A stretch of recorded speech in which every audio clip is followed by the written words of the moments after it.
Baik, sekarang udah jam 15.01 ya. Mungkin kita mulai aja ya untuk perkuliahannya. Nanti teman-teman yang lain dapat menyusul ketika kita masuk materinya. Bismillahirrahmanirrahim. Assalamualaikum warahmatullahi wabarakatuh. Selamat sore, salam sejahtera bagi kita semua. Kali ini kita akan mengulang lagi ya belajar mata kuliah dasar-dasar pemrogramannya. Tentu saja di sini kita akan praktekkan menggunakan bahasa C ya, seperti biasa gitu ya, pakai bahasa C. Compilernya kita pakai Dev C++. Buat yang nggak bisa compilernya, teman-teman bisa gunakan open apa kemarin aplikasinya?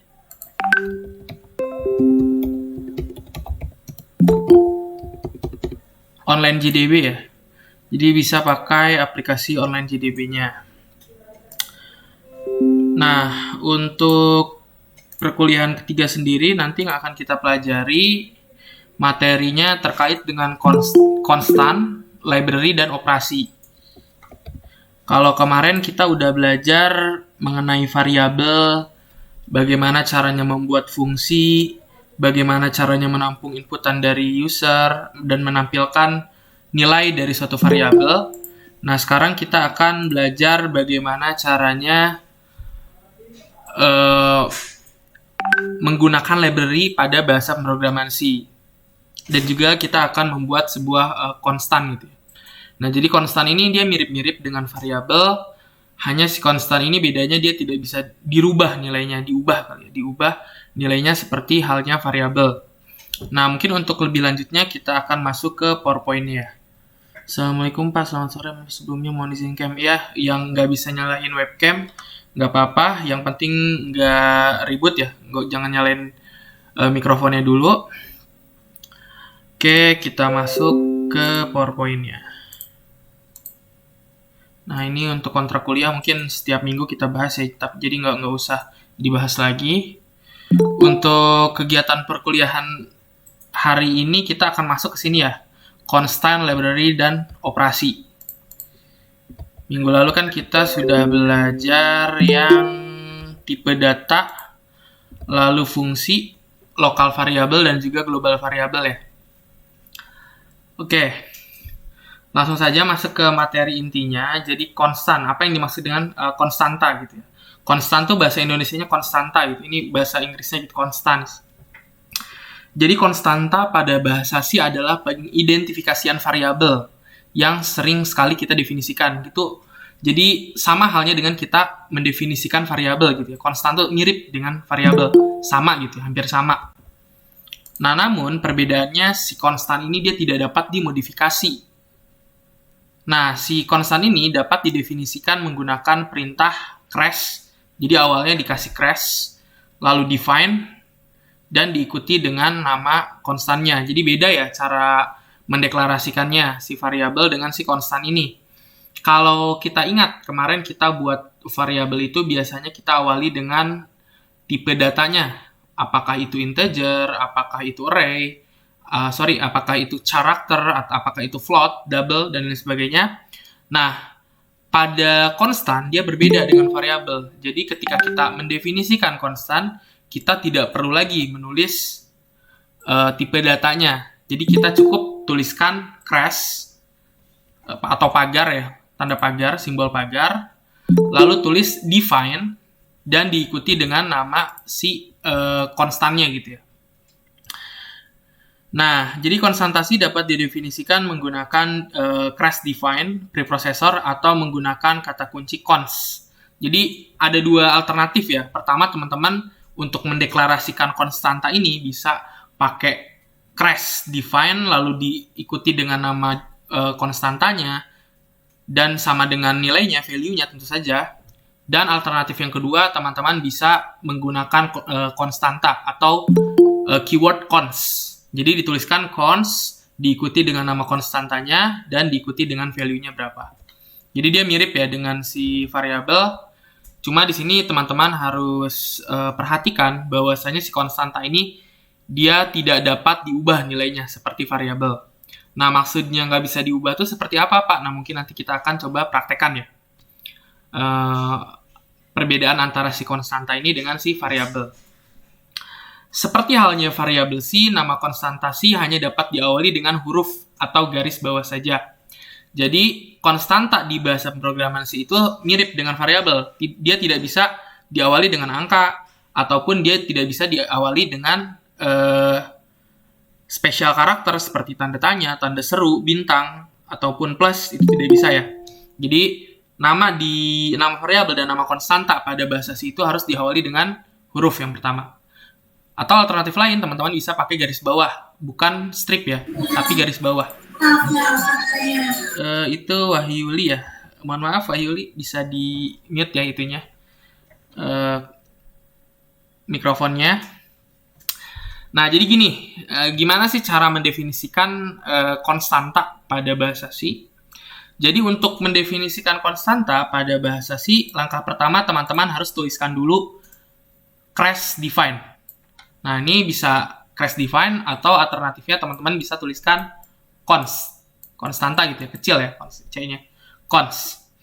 Lalu diikuti dengan const name atau nama konstantanya. Ini nama konstantanya terserah teman-teman mau kasih nama apa. Misalnya teman-teman mau bikin konstanta untuk umur, teman-teman maka di sini tulisnya umur. Untuk nama teman-teman bisa tulis nama dan lain sebagainya gitu ya. Lalu mungkin di sini saya kurang tuliskan sama dengan, harusnya ada sama dengan dulu ya.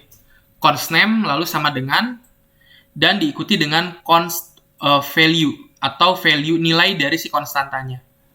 Jadi kalau misalnya di variabel kita biasanya bikin variabelnya dulu, lalu nilainya kita ubah-ubah, misalnya nilainya dapat dari inputan user, lalu kita bikin kondisi dan akhirnya si nilainya berubah. Bisa seperti itu ya, variabel tuh dia bisa mengubah-ubah nilai. Nah, namun tidak halnya dengan konstanta. Kalau konstanta ini dia nilainya tidak dapat berubah. Jadi ketika teman-teman awal definisikan, teman-teman tulis crash define lalu nama konstantanya sama dengan nilai dari konstantanya, maka si nilainya ini dia tidak dapat berubah gitu ya, teman-teman. Misal teman-teman tulis di sini define nama konstantanya umur misalnya sama dengan 27. Nah, maka nanti di kode program di main function-nya itu dia tidak bisa diubah lagi. Nilai dari si umurnya itu, konstanta umurnya. Nah, lalu kalau gitu, kalau nggak bisa diubah, fungsi si konstanta itu buat apa sih, Pak? Nggak ada fungsinya dong. Kenapa kita nggak pakai variabel aja?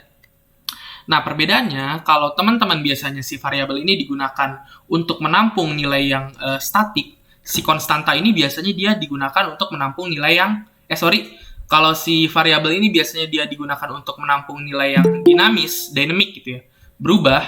Nah, lain halnya dengan si konstanta. Kalau si konstanta biasanya dia digunakan untuk menampung nilai yang statik atau nilai yang tidak berubah. Contohnya itu apa, Pak? Contohnya misalnya teman-teman mau mengakses API atau Application Protocol Interface.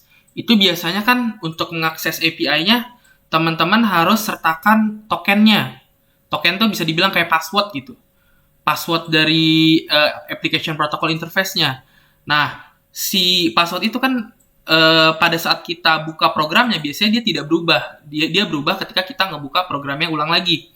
Nah, berarti si nilai tokennya itu bisa kita tampung di konstanta ini ya. Kita bisa definisikan di si konstanta. Karena nilainya tidak akan berubah selama si program itu berjalan gitu ya. Atau mungkin apalagi ya, misal teman-teman mau bikin program untuk menghitung luas dari lingkaran. Kalau teman-teman ingat kan rumus dari lingkaran itu V dikali R dikali R ya, di mana V-nya itu, nilai V itu dia tidak berubah. V itu bisa 22/7 atau bisa 3,14. Nah, karena si V itu dia nggak berubah, nah teman-teman mungkin bisa definisikan si V-nya itu pada si konstanta. Jadi dia bukan didefinisikan di variabelnya, melainkan si V-nya ini dia didefinisikan di konstantanya. Karena kan nilai V dia nggak berubah ya. Dari zaman dulu tuh, dari zaman saya sekolah SD kayaknya ya, pertama kali tahu V gitu ya. Sampai sekarang kayaknya nggak berubah gitu ya. 3,14 dan 22/7 ya. 3,14 atau 22/7. Karena memang 22/7 dibagi 7 pun dia nilainya 3,14 gitu ya. Nah, jadi contoh penulisan konstanta seperti ini ya, teman-teman. Ditulis dulu crash define, lalu teman-teman di sini tuliskan nama konstantanya, ini saya tulis huruf besar semua, umur. Lalu di sini nilai dari si umurnya saya tuliskan 27. Oh, berarti di sini nggak pakai sama dengan ya, sorry. Jadi spasi langsung diikuti dengan value dari si konstantanya. Nah, ini yang pertama ya, alternatif pertama, kita bisa pakai crash define. Nah, untuk yang alternatif kedua, kita bisa tuliskan cons. Cons, ini C-nya kecil ya. Cons. Misalnya konstanta untuk umur gitu ya. Di sini tulis umur. Umur. Misalnya 31 gitu. Nah, jadi ada alternatifnya. Oke, sejauh ini ada yang mau ditanyakan terlebih dahulu nggak sebelum kita lanjut materinya? Gimana?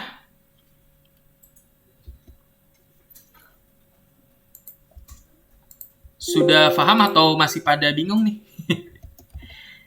Sampai nggak ada pertanyaan? Bapak mau bertanya. Ya, silakan Alvina. Jadi itu nggak ada sama dengannya kan ya Pak? Nggak, jadi langsung ditulis gini Alvina. Crash define spasi umur, spasi langsung nilainya gitu ya. Jadi crash define spasi nama konstantanya, spasi nilai dari si konstantanya.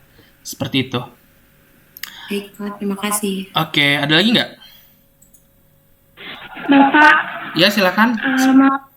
Siapa ini? proses itu Camelia. Iya, Camelia. Ya, silakan Camelia. Pre-processing itu apa Pak? Saya telat masuk.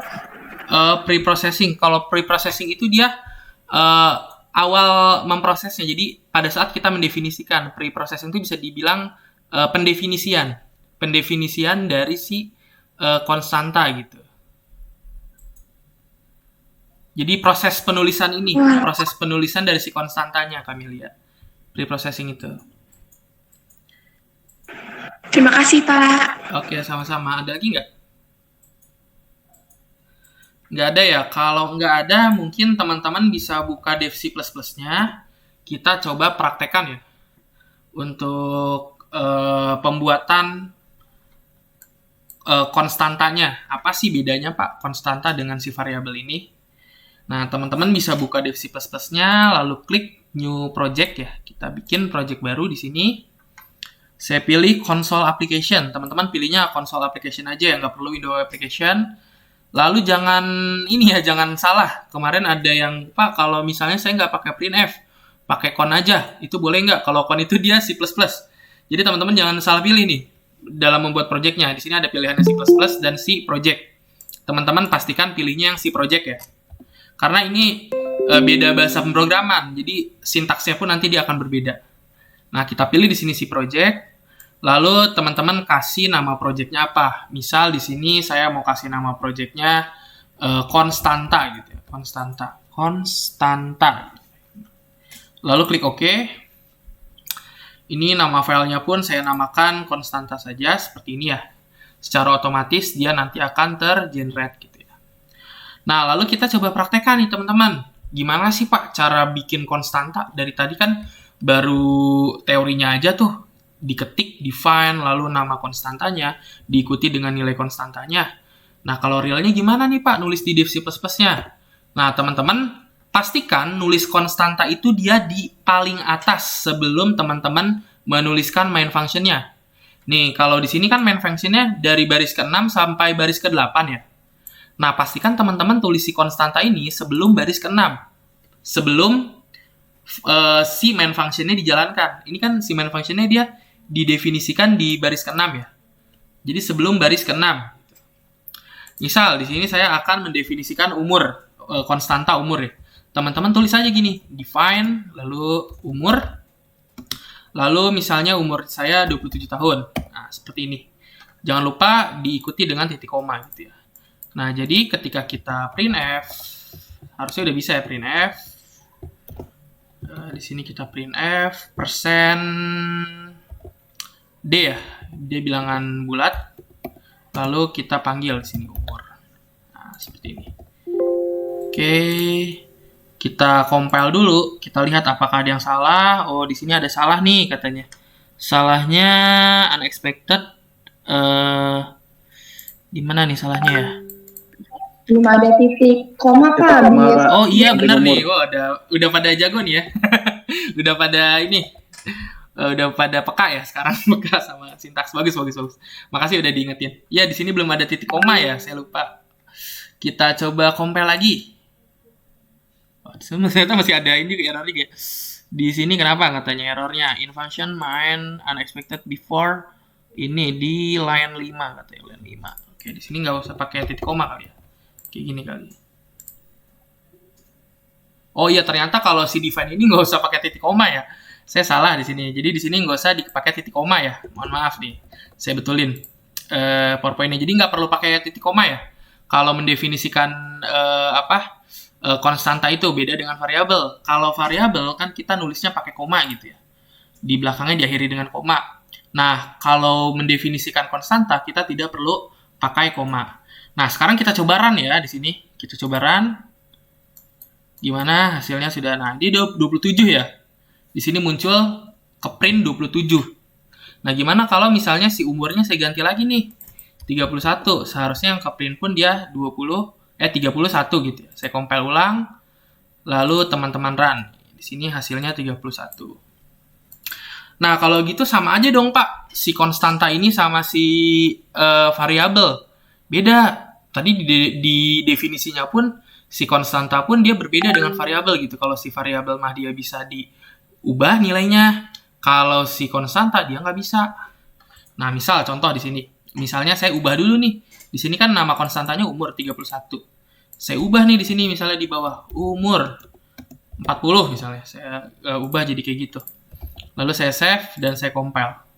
Nah, di sini ada error. Errornya katanya value require as left operand of sign, katanya replace for target medio file. Jadi dia memang karena kita sudah mendefinisikan si umur ini sebagai konstanta, maka kita tidak bisa mengubah nilai dari si konstanta umur ini gitu ya. Ada pesan errornya gitu. Karena memang hakikatnya si konstanta ini dia nilainya tidak dapat dirubah atau diubah gitu ya. Beda halnya misalnya dengan global variable. Misal kita di sini bikin global variable. Global variabelnya misalnya tipe datanya integer. Lalu nama variabelnya misalnya tinggi. Tingginya 40 misalnya. Tingginya 140 misalnya. 140 tingginya. Lalu di bawah sini di dalam main functionnya kita ganti teman-teman tingginya. Kita ganti jadi 160. Lalu kita coba print ya di sini ya. Printf-nya umurnya saya ganti jadi tinggi. Atau mungkin saya di sini bikin printf baru aja ya. Di bawah umur nih. Kita ganti tingginya 160. Nah, logikanya kan di sini di atasnya 140. Lalu kita ubah di bawahnya di mainnya ini 160. Jadi harusnya nilai si tinggi ini dia sudah berubah ya. Nah, kalau tadi kan kalau kita ngubah si konstanta itu ada pesan errornya. Kalau pada variabel atau global variabel dia ada errornya enggak ya? Kita coba ya, compile lagi. Nah, di sini nggak ada errornya ya. Lalu kita jalankan. Apakah nilainya berubah gitu ya? Apakah dia masih 140 ataupun 160?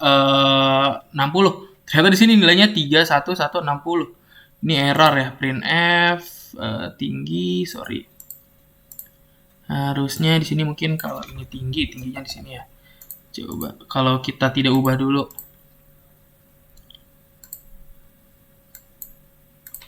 Nah, ini ada error kayak tinggi persen D integer ya. Oke, kalau misalnya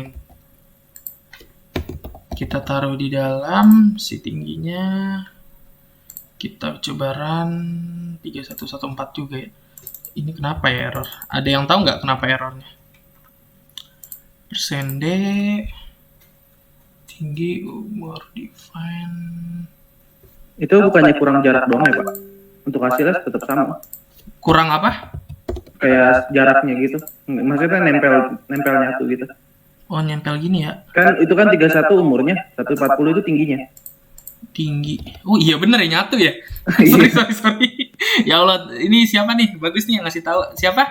Govinda ya, bagus nih Govinda. Sorry Govinda ya Allah. Saya ini ya. Enggak ya. Makasih nih buat Govinda sudah diingetin ya. Misal di sini kita bikin integer tingginya 140 misalnya. Maaf. Udah siang nih, belum ngopi nih. Nih, misalnya kita di sini definisikan tingginya 140. Lalu kita ubah nih 140-nya di 160. Kita coba run. Sekarang berapa tingginya? Tingginya adalah 160 ya. Jadi kalau global variable itu dia bisa diubah gitu ya. Nilainya bisa diubah, berbeda dengan si konstanta gitu ya. Nah, itu perbedaan antara si variabel dan juga si konstanta gitu ya.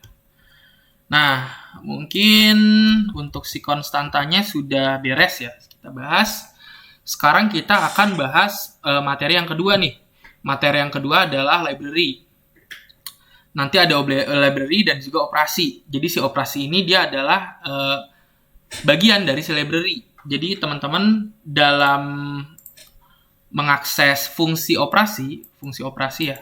Jadi fungsi operasi di sini, kalau minggu lalu kita belajar fungsi operasi itu plus, minus, kali, bagi gitu ya. Nah sekarang gimana Pak kalau misalnya kita mau bikin pangkat, atau mungkin kita mau operasi akar dari 69 misalnya, atau akar dari 81 itu berapa gitu ya. Nah untuk dapat mengoperasikan pangkat, akar, dan lain sebagainya, kita perlu memanggil sebuah library.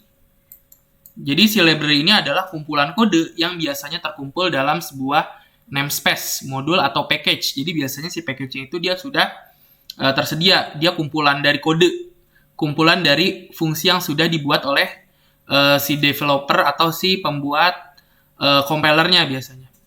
Atau mungkin kalau misalnya di library open source, dia komunitas yang bikin biasanya. Jadi ada suatu komunitas, misalnya komunitas programmer, dia buat fungsi untuk mencari nilai luas dari lingkaran misalnya. Atau mungkin mencari nilai dari selisih bilangan, atau mungkin pembulatan angka desimal misalnya. Seperti itu ya. Nah, dia itu biasanya terkumpul dalam sebuah namespace, modul, atau package, tergantung Anda menggunakan di bahasa pemrograman apa. Nah, biasanya kalau di bahasa pemrograman Java itu, si library ini dia adanya di package. Nah, sama halnya dengan di si bahasa pemrograman si library ini biasanya dia tersimpan dalam sebuah package gitu ya. Nah, lalu library yang umum digunakan pada bahasa pemrograman C adalah library math.h, math.h gitu ya, math.h gitu, math.h.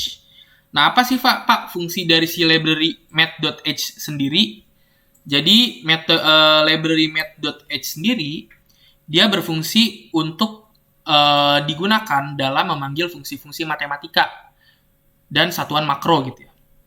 Jadi kalau misalnya teman-teman di programnya membutuhkan mencari nilai akar dari angka sekian, atau mungkin mencari hasil pangkat dari angka sekian, nah teman-teman bisa memanfaatkan si library math.h ini atau math.h ini. Nah, gimana Pak? Bedanya apa sih kalau misalnya kita pakai pangkat fungsi atau program pangkat yang kita buat sendiri dengan memanggil fungsi library math.h ini? Nah, tentu saja dia akan berbeda. Bedanya kalau kita pakai library math.h, kita tidak perlu nulis lagi kode programnya. Jadi kita cukup panggil fungsinya, nama fungsinya kita panggil. Kalau kemarin kan kita buat fungsi, misalnya fungsi jumlah, tambah, kurang, bagi, dan kali. Si fungsinya itu kita definisikan dulu, kita buat dulu fungsinya. Nah, lain halnya dengan si library math.h ini. Ketika kita panggil library math.h-nya, seluruh fungsi yang ada pada library math.h bisa kita gunakan. Contohnya misalnya teman-teman mau membulatkan angka desimal. Nah, kalau bikin fungsinya itu ribet sekali ya. Kayaknya membutuhkan waktu yang lama, effortnya lebih gitu. Nah, untuk ngakalinnya ternyata di sini kita bisa menggunakan library math.h gitu ya. Jadi semua fungsi yang tersedia di library ini mengambil double sebagai argumen, dan kembali double ini ini translate-nya terlalu ekstrim ya. Ini perpustakaan tuh library ya, library. Ini harusnya library. Lalu ini mengambil nilai double, maksudnya double sebagai argumen dan kembalinya juga dalam bentuk double atau berbentuk koma gitu ya hasilnya. Nah, mari kita bahas beberapa fungsi penting satu persatu. Jadi di sini ada beberapa fungsi. Totalnya ada 14 fungsi yang umumnya digunakan pada library math.h ini. Nah, sekarang kita coba bahas satu persatu ya. Yang pertama adalah fungsi CHEL, double CHEL ya. Jadi fungsi double CHEL ini biasanya kita gunakan untuk mengembalikan nilai integer terkecil yang lebih besar dari atau sama dengan X. Contohnya misalnya di sini saya punya 4 buah variabelnya.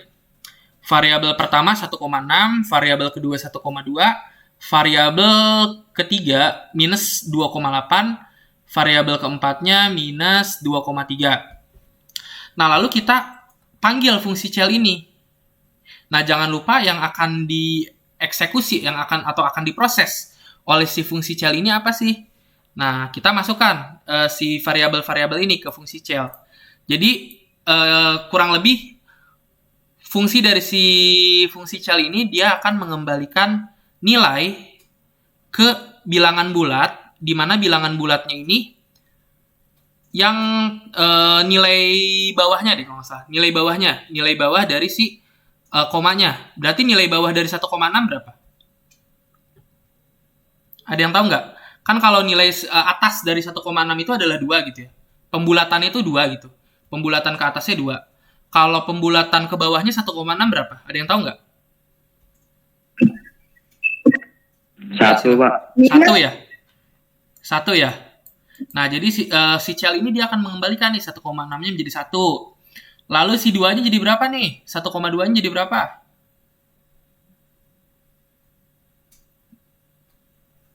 Berapa? 0,5 bukan, Pak? Bukan, dia jadi 1. Kan dia akan mengembalikan nilai bilangan bulat gitu. Ke bilangan bulat. Bilangan bulat yang bawahnya gitu. Kayak gitu loh. Gimana? Ya, paham, Pak. Kalau minus 2,8 berapa? Min 3 bukan, Pak? Nah, 2. Min 2. iya, minus 2. Jadi dia minus 2 ternyata. Minus 2. Kalau minus 2,3 dia jadi 2 juga. Nah, coba kita praktekkan ya sekarang ya. Kenapa?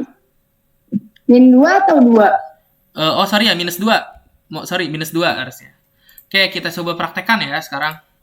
Ini mungkin saya hapus dulu nih si print-printnya. Kalau yang variabel sih nggak masalah ya. Misal di sini saya bikin variabel float ya. Floatnya misalnya desimal 1 dan desimal 2. 2 aja bikin ininya. Bikin variabelnya. Nah, lalu si desimal 1 ini saya kasih misalnya tadi berapa? Kita ini aja copy ya. 1,6 misalnya 1,6 dan yang 1,2 misalnya. Desimal 2 sama dengan 1,2.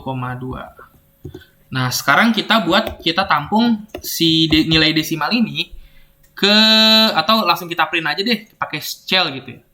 Kita gunakan fungsi printf ya. Nah, di sini tentu saja pada saat ngeprintnya kita tetap pakai %f-nya ya. Di sini kita pakai %f-nya. Jadi nilainya misalnya nilai desimal 1 itu persen koma f ya kalau nggak salah tadi di PowerPoint-nya 1 LF ya, LF/N gitu ya. Kalau nggak LF aja ya, LF. Atau untuk long float gitu ya. Di sini karena memang kalau di sini dia float aja, tapi teman-teman bisa tuliskan long float gitu ya. Nah, sekarang kita panggil si variabelnya. Nah, jangan lupa si variabelnya ini kita tambahkan fungsi CHEL-nya ya tadi ya. Oh ya, teman-teman jangan lupa nih, sebelum memanggil fungsi CHEL, teman-teman harus memanggil fungsi math.h-nya dulu. Tadi kan si CHEL ini dia adalah fungsi yang kita panggil dari library math.h ya, atau math.h. Nah, gimana Pak cara manggil library si math.h-nya? Cara manggilnya simple. Cara manggilnya teman-teman cukup tuliskan di sini crash, lalu tulis include ya seperti ini, include, jangan sampai salah.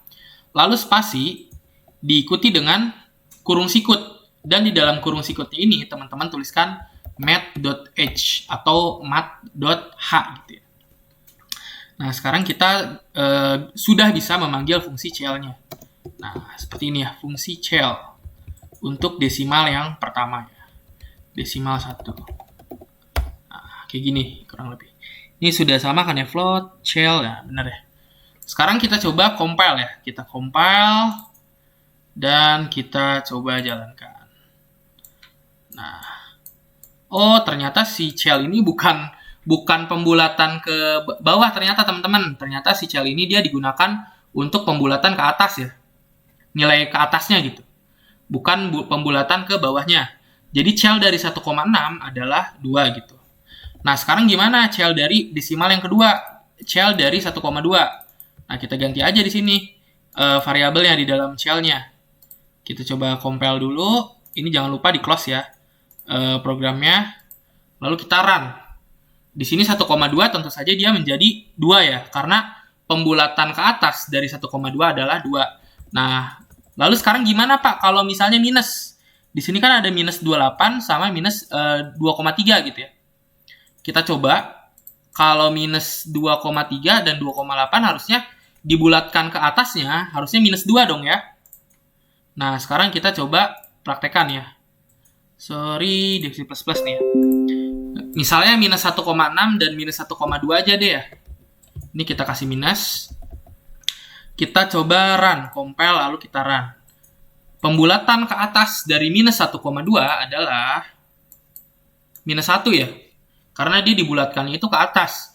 Kalau dibulatannya ke bawah, dia minus 2 harusnya. Nah, sekarang gimana kalau misalnya pembulatan ke atas untuk 1,6, minus 1,6. Nah, untuk 1,6 di sini kita jalankan lagi, kita compile, lalu kita jalankan. Nah, minus 1,6 dia dibulatkan ke atas, tentu saja menjadi minus 1 gitu ya. Nah, oke, untuk fungsi CL sendiri ada yang mau ditanyakan nggak? Kalau buat nyari yang angkanya lebih di bawahnya gimana tuh Pak? Nah, ini akan kita bahas nih di fungsi yang kedua. Nah, untuk yang di bawahnya ternyata fungsinya tadi saya ketukar ya, si CL dan floor. Nah, untuk fungsi yang mencari nilai di bawahnya itu, pembulatan di bawahnya adalah fungsi floor. Floor nih ya. Fungsi library C double floor mengembalikan nilai bilangan bulat terbesar kurang dari atau sama dengan X. Jadi dia nilai kurangnya deh. Sorry, kalau floor ini dia kayaknya lebih ke yang paling dekat deh. Misal 1,6, dia lebih dekatnya tuh ke 2 atau ke 1. Tentu saja 1,6 itu dia lebih dekatnya ke 2 kan. Nah, kalau 1,2, dia lebih dekat kemana? 1 atau 2? Nah, dia lebih dekat ke 1, maka dia akan mengembalikannya 1. Ini yang si floor ya, ini yang tengah-tengah. Sorry, untuk yang ke bawahnya ini masih belum kita bahas. Sekarang yang untuk tengah-tengahnya. Untuk si double floor. Nah, sekarang kita coba praktekan ya. Tadi kan udah nih ya untuk si shell-nya. Sekarang nilai desimal, mungkin sini nilai desimal 1 ke atas ya, ke atas. Tengah. Nilai shell dari 1,6 misalnya. Ini minusnya kita hilangin. 1,6. Harusnya dia mempertimbangkannya itu pembulatannya ke atas ya. Karena si 1,6 itu dia lebih dekat ke 2 gitu ya. Harusnya dia nilainya 2. Coba kita run, ternyata di sini nilainya 2 gitu ya. Karena dia 1,6 lebih dekat ke 2 gitu ya. Sorry, di sini ini hapus dulu aja atau saya jadikan komentar ya, supaya nggak terlalu pusing ngelihatnya teksnya. Kita coba compile ulang ya, teman-teman. Ini saya close. Saya compile ulang. Sorry, belum di-compile ya tadi ini ya.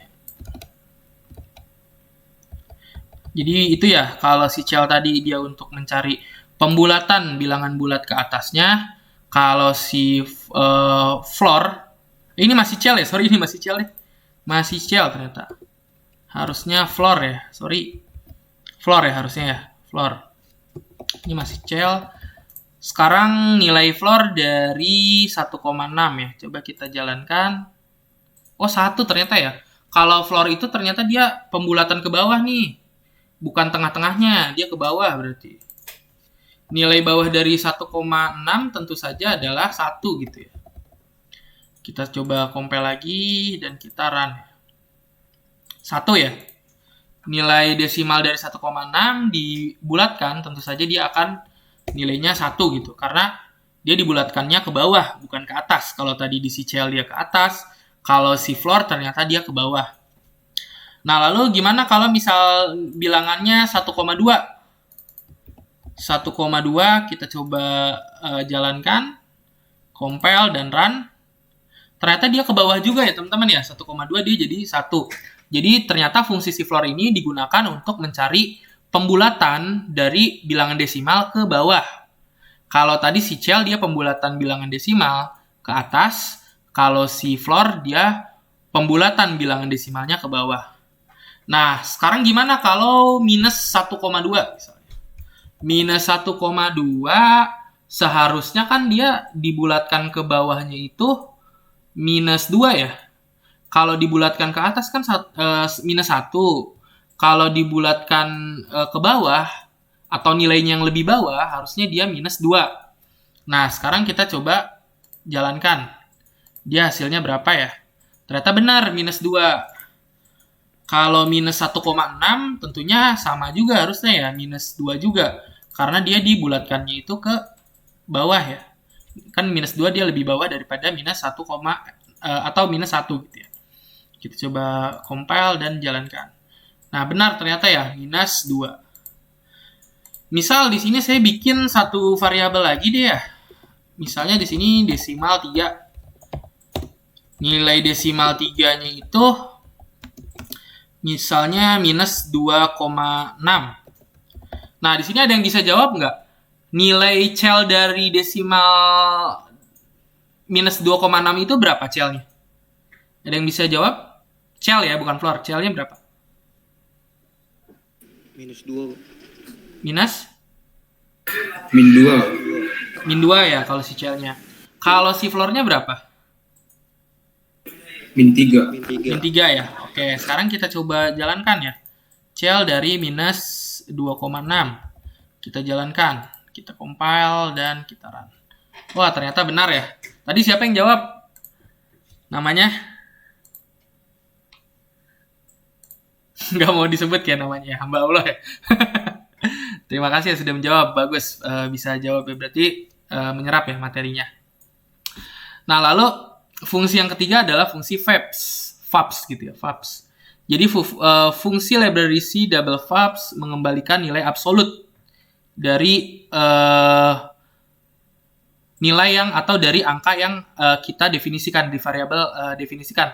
Sebelumnya ada yang tahu nggak nilai absolut itu maksudnya seperti apa di matematika? Ada yang tahu silakan. Nilai absolut itu dia adalah nilai yang tidak minus ya. Itunya simpelnya kayak gitu ya. Misal kita punya minus 3,18. Nilai absolutnya berapa nih? Dari minus 3,18. Ada yang bisa jawab? Nilai absolut dari minus 3,18 adalah 3,18 ya. Jadi minusnya aja dihilangin kalau nilai absolut ya. Nilai absolut dari minus 100. Absolutnya tentu saja 100 gitu ya. Lalu berapa nilai absolut dari 1000? Nah, ini kan dia positif ya, nggak ada negatifnya. Nah, nilai absolut dari 1000 tentu saja 1000 juga. Jadi bukan dibalik ya, si absolut itu bukannya dibalik minus jadi plus atau plus jadi minus. Tapi si nilai absolut itu dia menghilangkan minus. Jadi untuk yang plus nggak perlu dijadiin minus. Yang punya minus, dia minusnya hapus gitu ya. Nilai absolut itu seperti itu ya. Jadi, kalau teman-teman punya minus 1000, nilai absolutnya adalah 1000. Kalau teman-teman punya nilai 1000 juga, nilai absolutnya tentu saja 1000 juga gitu. Jadi, dia minus 1000 sama 1000, itu absolutnya sama-sama 1000 gitu ya. Jadi, intinya si absolut itu dia menghilangkan minus, yang tadinya dia nilai minus menjadi nilai positif gitu ya. Oke, mungkin kita coba praktekkan ya. Misal di sini kita punya desimal dari minus 1,6 gitu ya, minus 1,6. Lalu kita akan cari absolut dari minus 1,6. tadi dari yang saya sampaikan di PowerPoint harusnya nilai absolut dari minus 1,6 itu adalah 1,6. Jadi si minusnya aja dihilangin ya.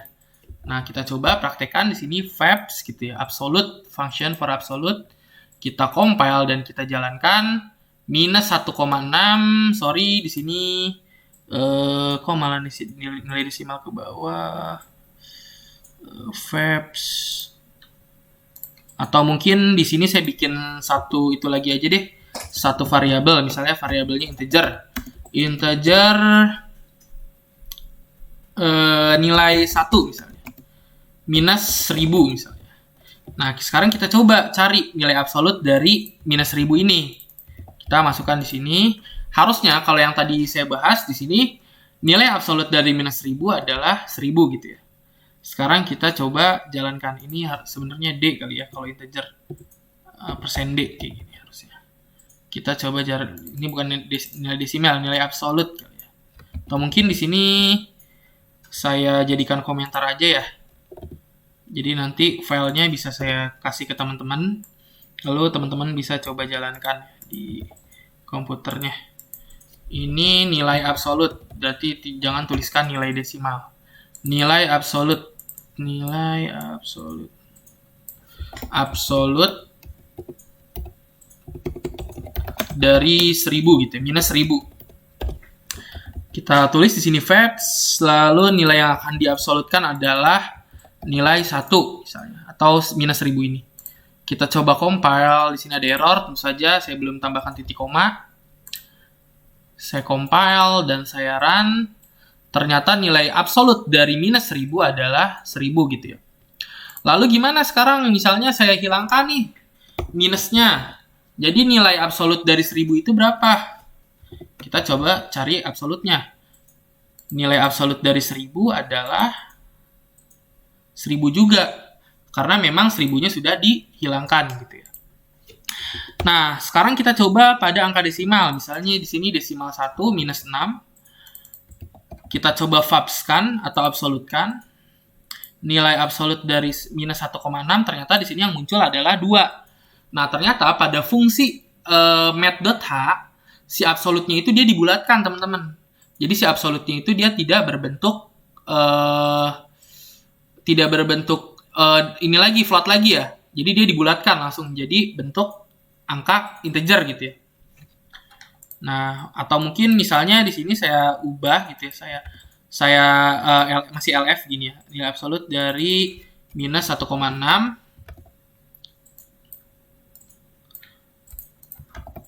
dia malah atau hasilnya 2 gitu ya.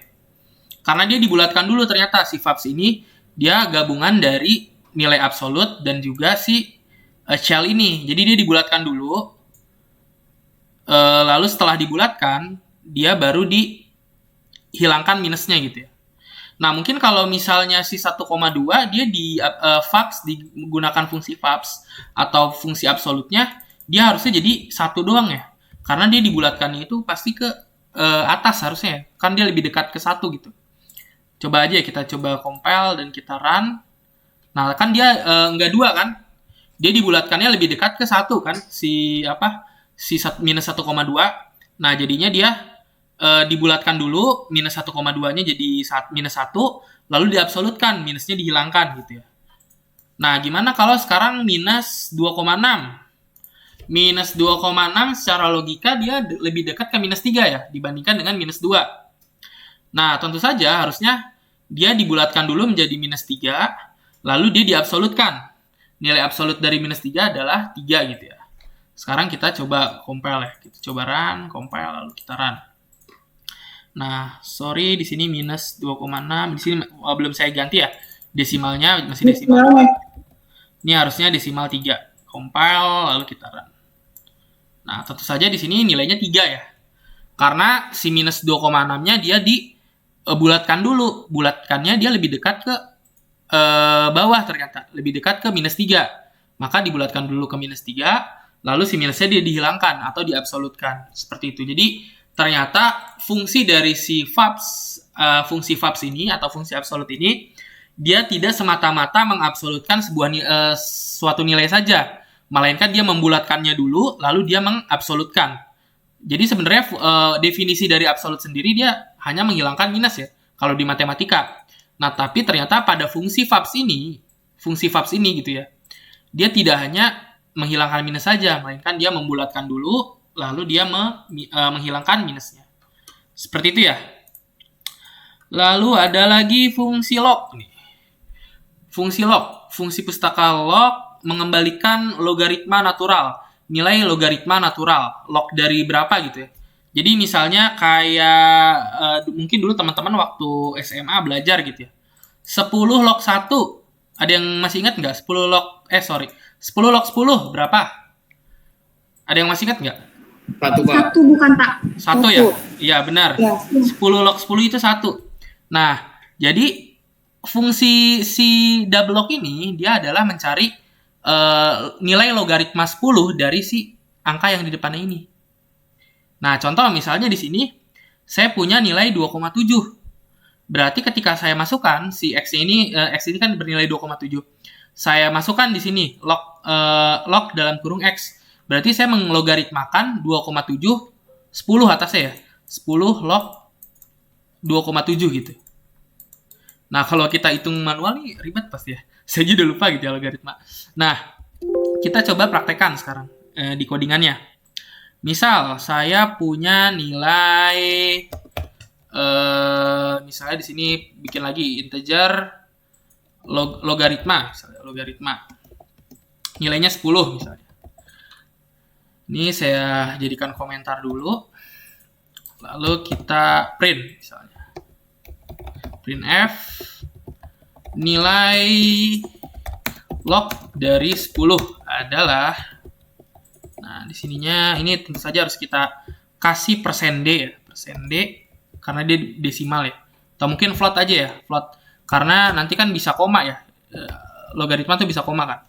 Kita buat float, lalu di sini kita tuliskan log 10. Harusnya log 10 itu kan 1 ya, 10 log 10 itu 1. Nah, coba sekarang kita jalankan. Kita compile, ternyata nilainya 2 ya. Oh, ternyata di sini bukan 10 log 1 ya kalau 2. Kalau 2 berarti dia 1 log 10 ya, teman-teman ya.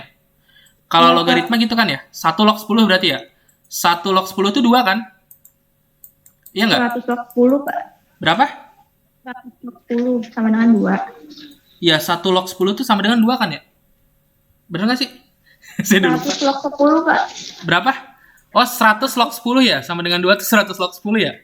100 log 10 itu sama dengan 2 ya? Oh, berarti dia base-nya itu 100 ternyata. Ini bukan 10, ternyata 100 sih. Berarti kalau misalnya 100, kalau misalnya kita panggil si X-nya itu misalnya log 1 harusnya 3 gitu ya. Kita coba ya di codingan ya. Misal di sini nilai logaritmanya 1 gitu. Kalau 1 harusnya dia 3 gitu ya. Oh, di sini saya masih 10 gitu ya. Saya tulis sini logaritma misalnya. Saya coba compile dan saya run. Kok 0 ya? 0. 10 2 kalau 100 5. Berarti ini bukan log kayak gitu ya. Bukan base-nya tuh bukan 10 berarti. Ini lognya berapa ya base-nya? Finding log 2,7. Di sini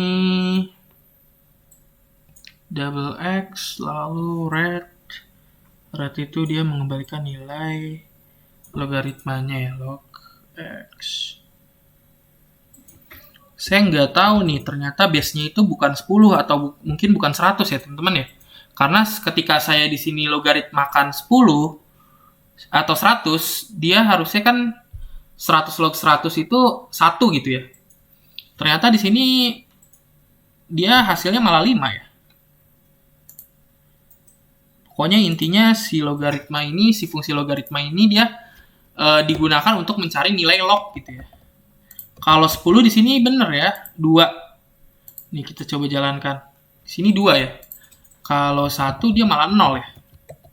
Kalau 1 malah 0. Malah 0 ya. Ini base-nya berapa ya? Base dari si logaritmanya ya? Ada yang tahu nggak? Kira-kira base-nya berapa nih? Base yang atasnya tadi, nilai yang atas ininya. Nah, jadi intinya mungkin fungsi dari si log ini, dia adalah mencari nilai logaritma dari suatu nilai gitu ya. Basisnya itu E ternyata. Basis E itu berarti berapa ya? Minus 1 ya kalau E itu. Basis minus E. Coba kita cari di Google ya. Logaritma basis minus E. Kalau minus E itu basisnya 10 ya? Logaritma kelas 10. Ya pokoknya intinya saya lupa ini ya, untuk basisnya tuh dia base-nya tuh berapa gitu. Apakah dia base-nya 10, tapi kalau 10 nggak mungkin ya. 10 dan 100 tuh nggak mungkin. Jadi di sini intinya fungsi dari si logaritma itu adalah mencari nilai log dari suatu angka gitu ya.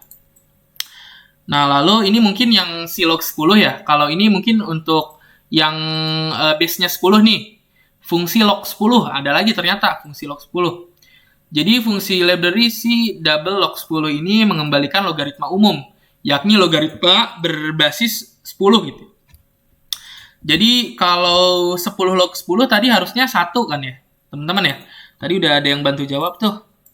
Kalau 10 log 10, harusnya dia 1 kan, karena habis kan, 10 sama 10. Kalau 10 log 100 dia 2 kan ya, 2. Karena 100 itu adalah 10 pangkat 2 kan. Nah, sekarang kita coba nih di codingannya.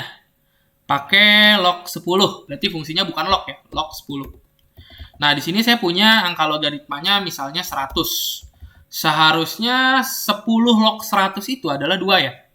Sekarang kita coba compile dan jalankan apakah benar dia hasilnya 2. Nah, benar ya 2 ya. Lalu misalnya sekarang 1000. Harusnya 1000 10 log 1000 itu 3 ya.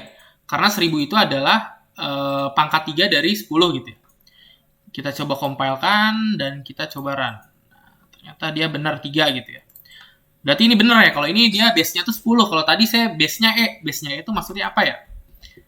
Nah, sekarang kalau 1 harusnya minus 1 kan. Logaritma dari 10 logaritma 1 itu harusnya dia berapa sih? Minus 1 ya? Atau 0? 0 ya ternyata ya. Oh iya, sorry 0 ya. Kan berapapun angkanya dipangkatkan 0 dia maka akan jadi 1 ya. Nah, logaritma dari 10 log 1 adalah 0. Karena berapapun angkanya dia kalau di 1 itu pasti pangkat 0 gitu ya. Nah, jadi seperti itu. Nah, berarti harusnya tadi untuk si logaritma yang E, base-nya E, dia logaritma dari 1, 0 juga ya. Karena berapapun base-nya kan dia, kalau untuk jadi 1 ya di 0 kan berarti kan. Kita coba run ya di sini ya, teman-teman. Oke, di sini jadi komentar dulu yang log 10. Logaritma basis E, mungkin di sini basis E. Lalu ini logaritma basis 10 ya.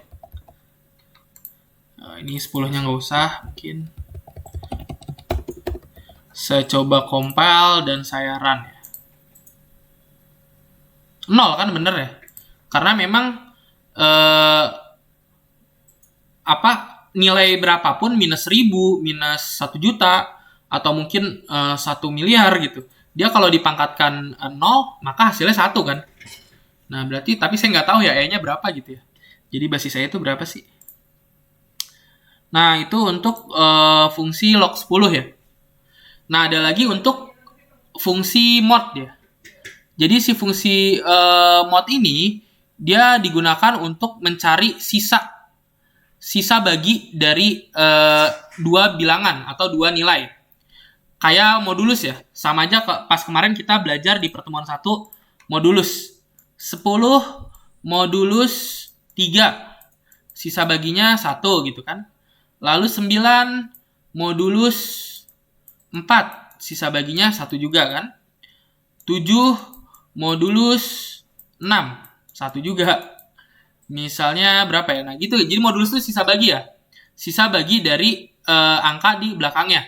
Kita asumsikan di sini 10-nya itu sebagai X misalnya. Lalu si 3-nya itu adalah Y.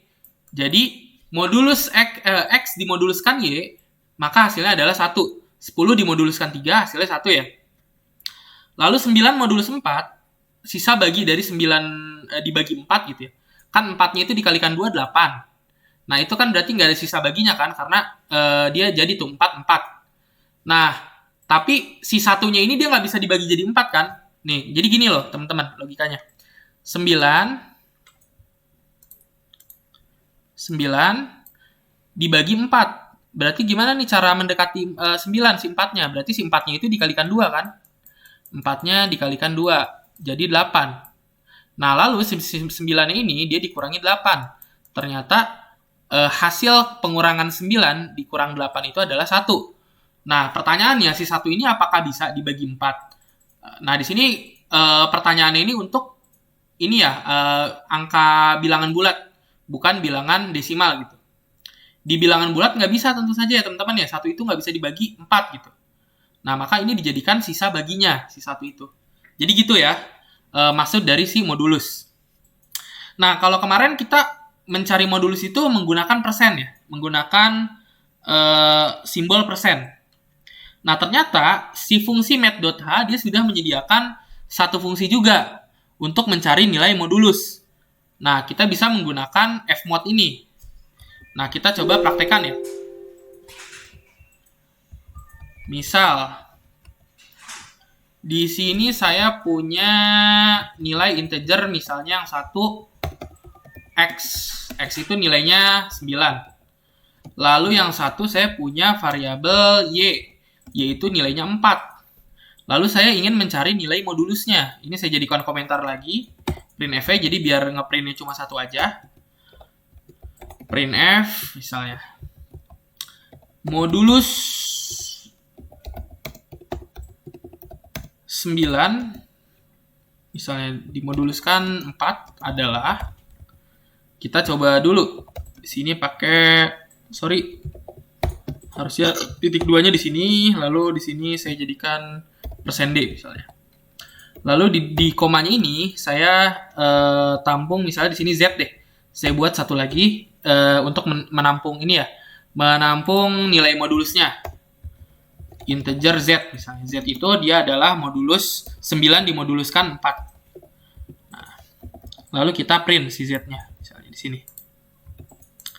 Nah, harusnya kan 9 modulus 4 itu sisa baginya adalah 1. Sekarang kita coba run. Dia sisa baginya 1 ya, benar ya. Lalu gimana kalau misalnya 7 dimoduluskan 5? Nah, harusnya ini nilainya 2 gitu ya. Ini X sama Y. Sama Y harusnya. Nah, 7 dimoduluskan 5 harusnya sisa baginya adalah 2. Karena si 7 itu kan dia bisa dikurangi 5-nya. 5-nya 1 kali dikalikan, lalu dikurangin, dan sisanya itu 2. 2 nggak bisa lagi kan dibagi 5 gitu. Nah, maka modulus 7 dimoduluskan 5 adalah 2 ya. Sekarang kita coba compile, apakah benar hasilnya? 2. Kita run, dan ternyata benar ya, 2. Di sini bukan 9 mungkin ya. 7 mod 5 harusnya. 5 adalah 9. Benar tadi ya hasilnya. Nah, ini versi yang teksnya sudah diperbaiki. Modulus 7 mod 5 adalah 2 ya. Karena sisa bagi dari 7 dibagi 5 adalah 2. Nah, kalau tadi kita pakai persen, gimana kalau sekarang kita pakai fungsi fmod tadi ya? Dia harusnya mengembalikan nilai yang sama dengan persen tadi ya. Sekarang kita tuliskan di sini fmods gitu ya. Tulisannya fmods gitu ya. Nama fungsinya. Lalu misalnya nama fungsi yang akan kita moduluskan adalah 7 dimoduluskan 5. Nah, 7,5. Kita coba, kita run. Apakah dia nilainya sama ya? 2 ya, bener ya? Lalu gimana kalau sekarang 100 modulus 33? Ada yang tahu nggak? 100 modulus 33 berapa? 1, Pak. 1 ya? Kita coba run ya, kita compile. Ini yang jawab siapa? Adel, Pak. Adel ya nih. Bagus tuh Adel. Langsung tahu ya. Langsung bener ya. Sorry ini 7-nya belum saya ganti. 100 modulus 331. Benar. Kita coba compile lagi nih. Nah, benar ya. Sekarang misalnya 38 dimoduluskan 4. Nah, 38 modulus 4 berapa? Ada yang tahu nggak? 2, Pak. 2 ya. Kita coba run. Bener nggak nih 2? Ternyata benar 2 ya. Oke, bagus. Berarti udah ini ya. Masuk ya materinya ya untuk yang Fmod. Sekarang kita belajar lagi nih ke fungsi yang satunya, yakni fungsi sqrt, squirt ya, atau akar. Ini adalah fungsi akar ya, si sqrt ini adalah fungsi akar. Bahasa Inggrisnya squirt gitu ya. Nah, jadi si fungsi akar ini dia digunakan untuk mencari akar dari suatu nilai. Misal, teman-teman mau mengakarkan angka 69. Atau, sorry bukan 69, yang gampang tuh berapa sih? 36 lah ya, 36. Teman-teman mau mengakarkan 36. 36 itu dia 6 dikali 6 kan? Akar dari 36 itu adalah 6 gitu kan? Ini akar ya. Lalu akar dari 81. Tentu saja 9 ya. Nah, sekarang kita coba praktekkan misalnya dengan fungsi dari si sqrt pada math.h-nya ya. Kita coba misalnya di sini saya punya nilai integer A misalnya. A-nya itu 144. Nah, lalu saya di sini misalnya akan mencari akar dari 144 itu berapa ya? Menggunakan fungsi si sqrt tadi. Nih, akar dari 144 adalah di sini bilangan bulat tentu saja ya. Kita gunakan fungsi sqrt. Sqrt dari 144. Nah, kita coba compile dan kita run.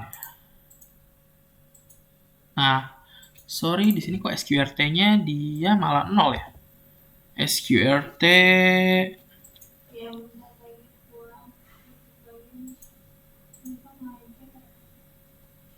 kenapa ya ini? Kok error?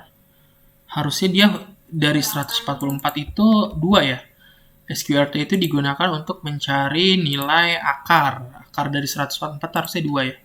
Coba kalau 36 misalnya.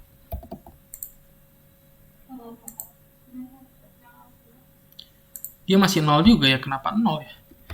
sqrt. The use of sqrt function mengembalikan akar kuadrat kan harusnya benar ya. Nah, di sini salahnya di mana ya? Kita coba cari salahnya di mana ya? Yang persen LF-nya itu ngaruh nggak, Pak, sama persen D? Harusnya dia nggak ngaruh ya. Kan dia nanti si 36 itu dia akan mengembalikan bilangan bulat harusnya ya. Coba deh kita coba ya. 144 di sini. Oh iya, ternyata bener ya LF-nya ngaruh deh. Ternyata bener LF-nya ngaruh karena dia akan mengembalikan itu double ya atau koma ya. 36 akar dari 36 tentu saja 6 ya. Kalau kita coba nih sekarang akar dari 144. Nah, coba berapa ya akar dari 144? Kita coba run. 12. Benar, ternyata salah di LF-nya. Jadi kita dalam ngeprintnya itu harus hati-hati. Apakah kita menggunakan D atau mungkin menggunakan LF ternyata teman-teman. Nah, harus diperhatikan ya. Tadi yang koreksi siapa namanya? Saskia Adinda, Pak. Adinda ya? Saskia ya? Oke, Saskia nih. Bagus nih Saskia nih. Udah sering coba nih kayaknya Saskia ya. Coba-coba programnya. Bagus.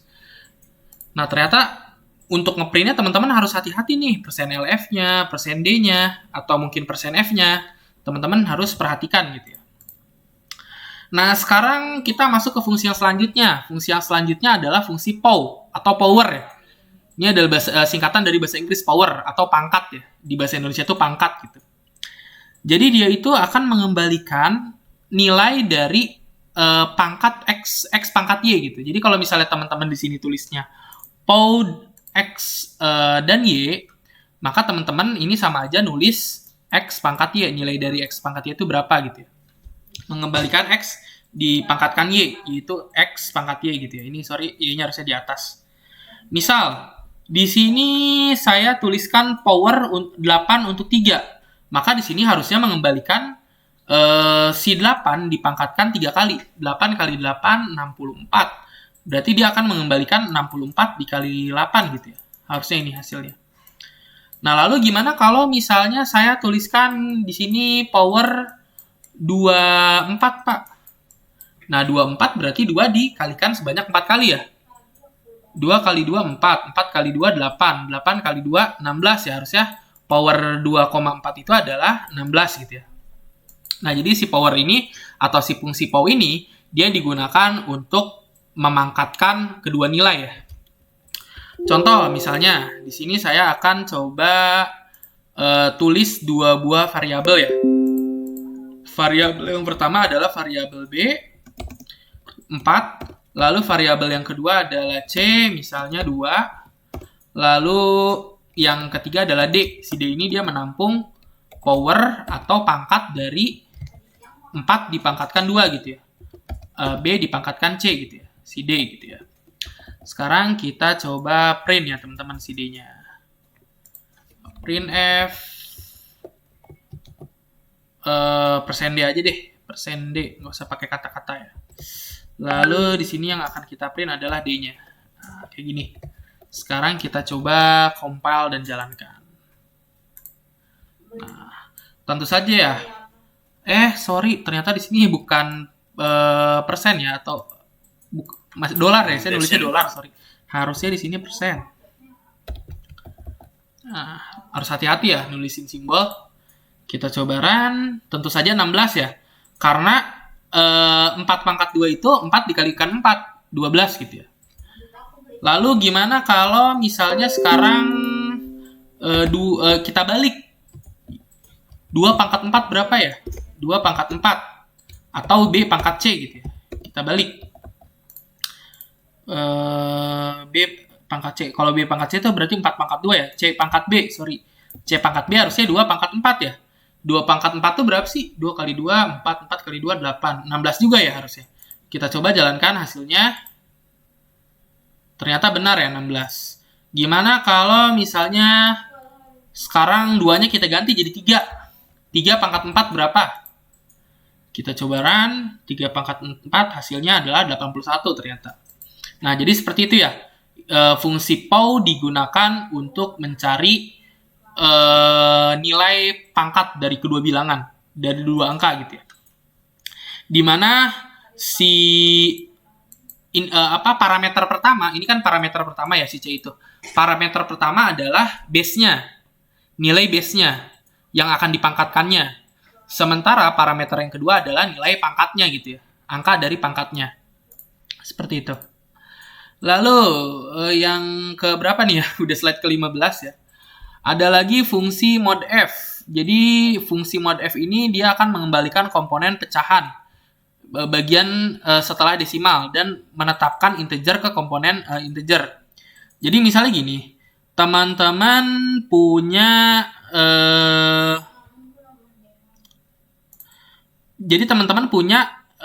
misalnya bilangan pecahan atau desimal gitu. Desimalnya 8, 1, 2, 3, 4, 5, 6. Lalu teman-teman gunakan fungsi si mod F ini. Nah, nantinya si fungsi mod F ini dia akan membagi nih teman-teman nih. Dia akan membagi 2. 8 aja dan 0,1, 2, 3, 4, 5, 6. Dimana si 8-nya ini nanti dia akan dimasukkan atau di-assign gitu ya, di-assign ke variabel integer part-nya, sedangkan yang 0,1234566 ini dia akan dimasukkan ke variabel fact part-nya atau frac part-nya gitu ya. Nah, misal kayak gini. Misal saya bikin variabel ini saya ini aja ya, saya jadikan komentar. Misal di sini saya akan bikin 3 buah variabel kayak gini. Misalnya variabelnya double atau koma gitu ya. X, Y, dan Z gitu ya. Dimana X-nya ini nantinya dia akan menampung nilai dari si yang akan kita mod-f-kan, lalu si Y-nya ini dia akan menampung si fraknya atau pecahannya, si sisa atau nilai di belakang komanya, dan si Z-nya ini dia akan menampung bilangan bulatnya ya. Nah, kita tuliskan aja misalnya X-nya nilainya 3,14. Nah, lalu kita tulis di sini Y sama dengan mod ya, tadi mod F ya, fungsinya mod F dari X, dan ya, di sini pakai dan ya teman-teman, dan Z ya.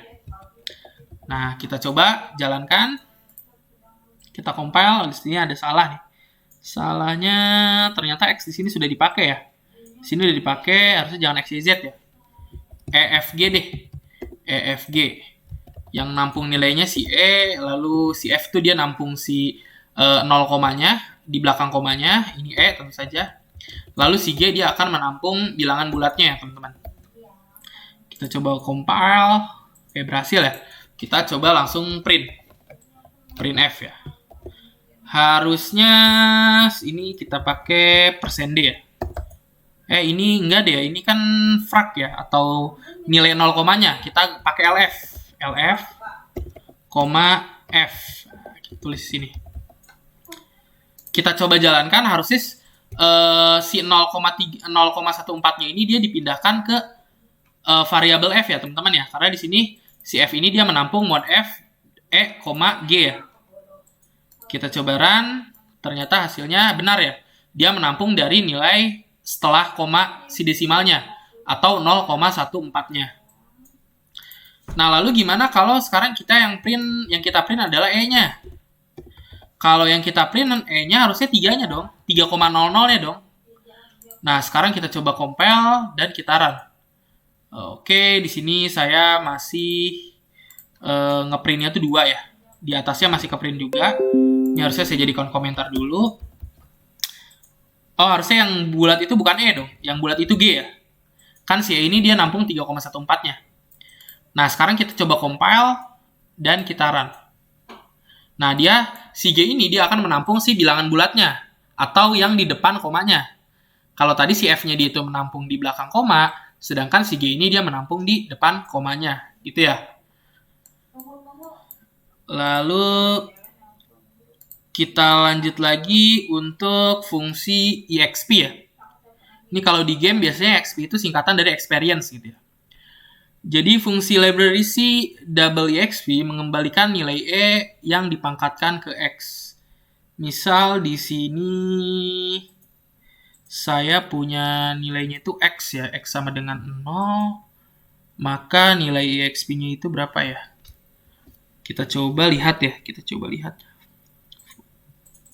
mengembalikan nilai E yang dipangkatkan ke X. Kita coba dulu aja ya teman-teman ya. Kita coba dulu. Misal di sini kita punya variabel, bikin variabel baru lagi.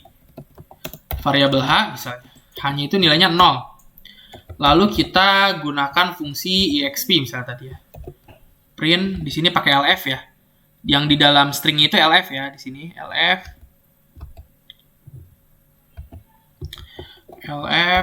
lalu kita print hanya di sini H. Nah, ternyata EXP ya, di sini harus kita panggil dulu fungsi EXP-nya. Hasil fungsi EXP dari nilai 0 adalah LF, ini LF-nya lupa saya kasih persen ya, harusnya kasih persen dulu. Kita compile lagi dan kita jalankan. 0 itu 1 ternyata ya. Lalu kalau misalnya 1 harusnya 2 dong ya. Jadi bisa dibilang LF itu plus 1-nya gitu ya. Iya nggak sih? Oh bukan ternyata. Kalau 1 dia 2,7. Kalau 2 berapa? 7,3 ya. Jadi mungkin si exp ini dia fungsi yang digunakan dengan mengalihkan sekian kali ya teman-teman ya. Coba kalau misalnya hanya 0, kita compile, dia hasilnya jadi 1, nge-plus 1 gitu ya. Lalu kalau kita buat lagi di sini hanya plus 1,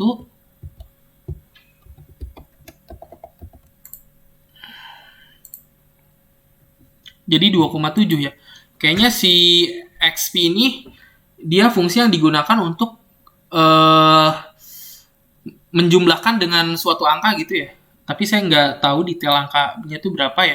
Karena tadi yang pertama dari 0 itu dia dijumlahkannya ke 1. Dari 1 dia jadi 2,7 gitu ya.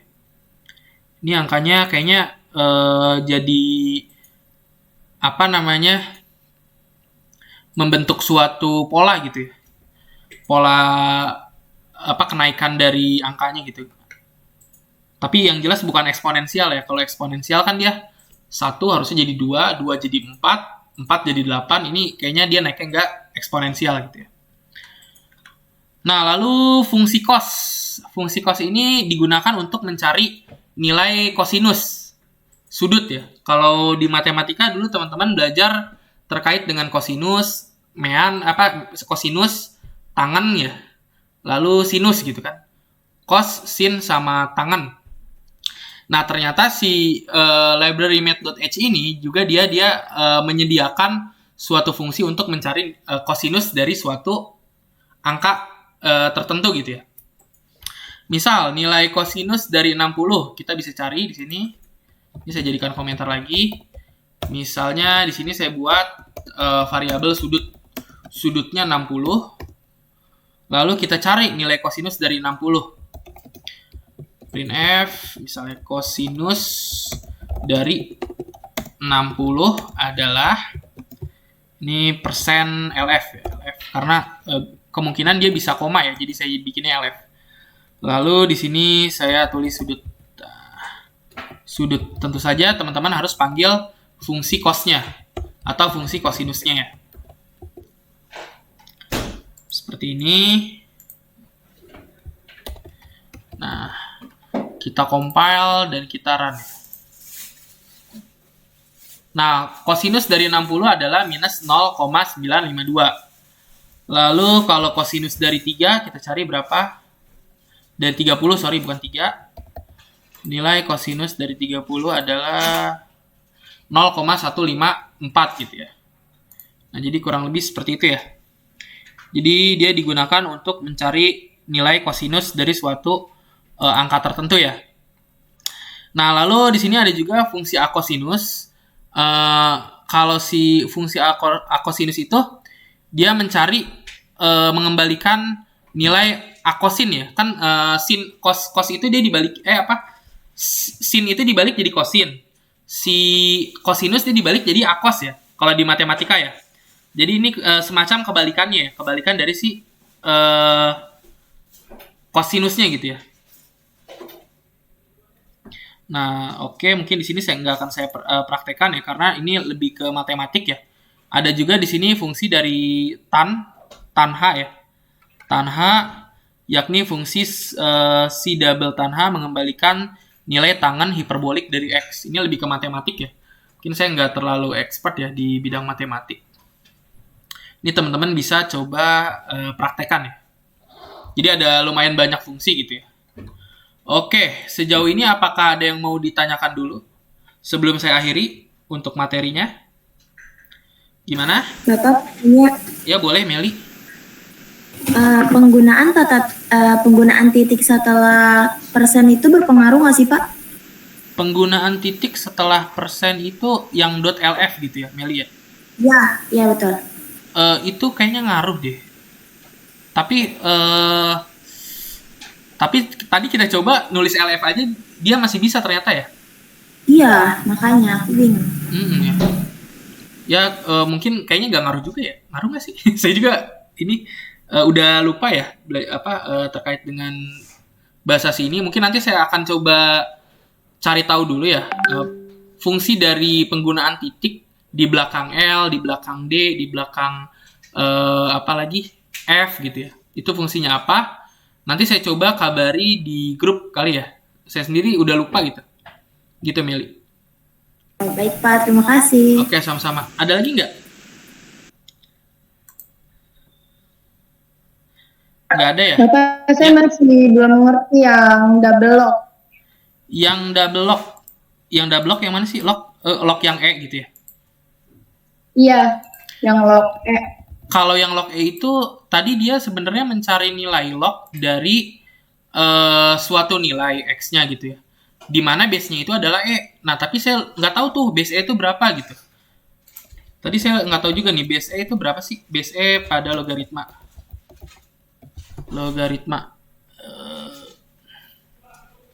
Oh, si log itu ternyata dia mencari nilai log natural, teman-teman. Jadi bukannya logaritma biasa ya. Kalau fungsi log itu dia mencari nilai log natural, teman-teman. Nah, ini mungkin lebih ke matematik ya. Ini saya share screen nih, teman-teman nih. Jadi log E itu sebenarnya dia adalah log natural ya nih. Log natural adalah logaritma yang berbasis E. Di mana E adalah 2,718. Jadi tadi kalau misalnya kita nyari log X, di mana X-nya itu adalah 10, maka yang dicari itu adalah 2,718 logaritma 10. Kayak gitu. Ternyata, ini saya juga baru baca lagi nih. Gitu ternyata, Saskia. Jadi log itu dia mencari log natural dari suatu bilangan. Jadi dia kalau yang log 10 itu adalah base-nya 10 log X, misalnya X-nya itu ada 100, misalnya, berarti 2. Nah, kalau misalnya si log aja, dia mencari E-nya itu bilangan natural gitu, log natural dari X, misalnya X-nya itu 100, maka 2,71 log 100. Kayak gitu, Saskia. Oh iya, baik Pak, terima kasih. Oke, sama-sama. Ada lagi nggak? Saya Pak. Ya, silakan, Jeplin. Saya sih lebih ke saran sih Pak. Iya, saran ya. Boleh, Jeplin? Bapak terlalu jelas itu terlalu cepat Pak. Jadi saya nangkepnya kurang gitu. Nangkapnya kurang ya? Ya, Ya, mungkin nanti di pertemuan selanjutnya saya coba pelanin gitu ya. Iya Pak ya. Oke. Terima kasih sarannya ya, Jeplin. Ya sama-sama Pak. Ada lagi nggak? Pak, tanya Pak. Iya, boleh. Adelia. Itu tadi yang fungsi akar itu, akar pangkat 2 dari 64 itu khusus untuk apa fungsi akar 2. Kan ada juga kan akar pangkat 3 dari 8 gitu Pak. Kalau akar pangkat 3 itu beda fungsi ya Pak? Pakainya. Itu beda fungsi ya, Adelia. Ntar saya coba cari dulu ya di Google. C language. SQRT.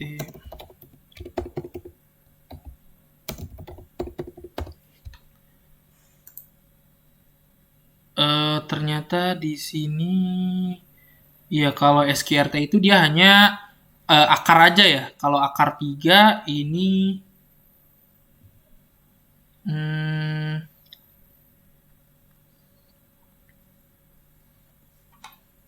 ntar saya coba cari dulu. Kayaknya beda fungsi deh.